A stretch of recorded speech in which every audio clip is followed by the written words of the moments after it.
Pernahkah kita bertanya-tanya pada saat kita datang ke Tuhan, kita merasa tidak layak, kita merasa banyak hal, kita merasa berdosa, kita merasa kurang pantas untuk datang kepada Tuhan, atau bahkan ada yang menghambat ketika kita datang kepada Tuhan. Shalom semuanya, kembali lagi di 365 Hari Kabar Baik bersama Stan di sini, dan hari ini kita mau bahas ada Injilnya dari Lukas 2, 36 sampai 40. Ketika kanak-kanak Yesus dipersembahkan di Bait Allah, ada di Yerusalem seorang nabi perempuan, anak Fanuel dari suku Asyer, namanya Hana. Ia sudah sangat lanjut umurnya, sesudah menikah, ia hidup 7 tahun bersama suaminya, dan sekarang ia sudah janda, berumur 84 tahun. Ia tidak pernah meninggalkan Bait Allah, dan siang malam beribadah dengan berpuasa dan berdoa. Pada hari kanak-kanak Yesus dipersembahkan di Bait Allah, Hana pun datang ke Bait Allah dan mengucap syukur kepada Allah, serta berbicara tentang kanak Yesus kepada semua orang yang menantikan kelepasan untuk Yerusalem. Setelah menyelesaikan semua yang harus dilakukan menurut hukum Taurat, hukum Tuhan, kembalilah Maria dan Yusuf beserta kanak Yesus ke kota kediaman mereka, yaitu kota Nazaret di Galilea. Anak itu bertambah besar dan menjadi kuat, penuh hikmat dan kasih karunia Allah ada padanya. Demikianlah sabda Tuhan. Terpujilah Kristus. Nah teman-teman, hari ini kita seperti biasa 2 poin ya. Poin yang pertama adalah, ini kan bercerita tentang seorang nabi ya, namanya Hana. Nah ternyata Hana ini namanya juga keturunan nabi ya kan. Dia tuh suka beribadah, maksudnya punya habit-habit ya. Tapi yang menjadi, dia punya halangan yang cukup berat, yaitu pertama, dia adalah statusnya jadi seorang janda.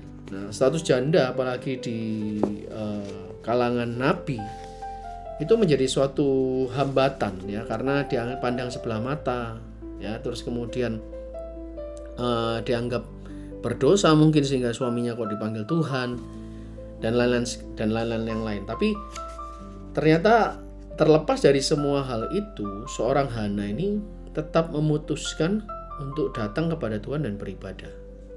Pernah nggak teman-teman kita mengalami hal yang sama?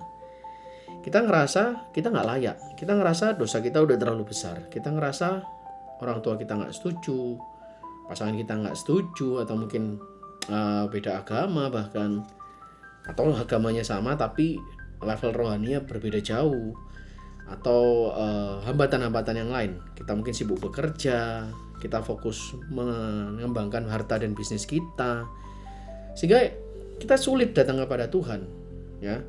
Nah poinnya hari ini teman-teman, poin yang pertama adalah hambatan apa yang ada di dalam hidup kita yang membuat kita ini sulit untuk datang kepada Tuhan. Nah jadikan hambatan itu ya kita persembahkan sebagai hadiah di Natal kali ini, untuk kita mau melepaskan apapun itu hambatannya.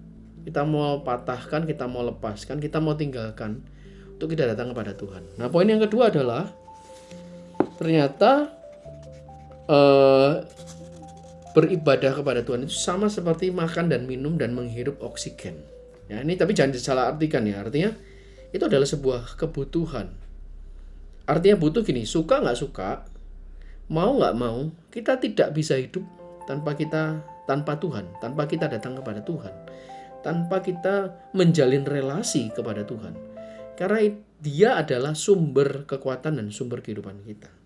Nah pertanyaannya, di masa Natal kali ini kita diingatkan lagi ya, bahwa Tuhan adalah sumber dari segala kehidupan kita.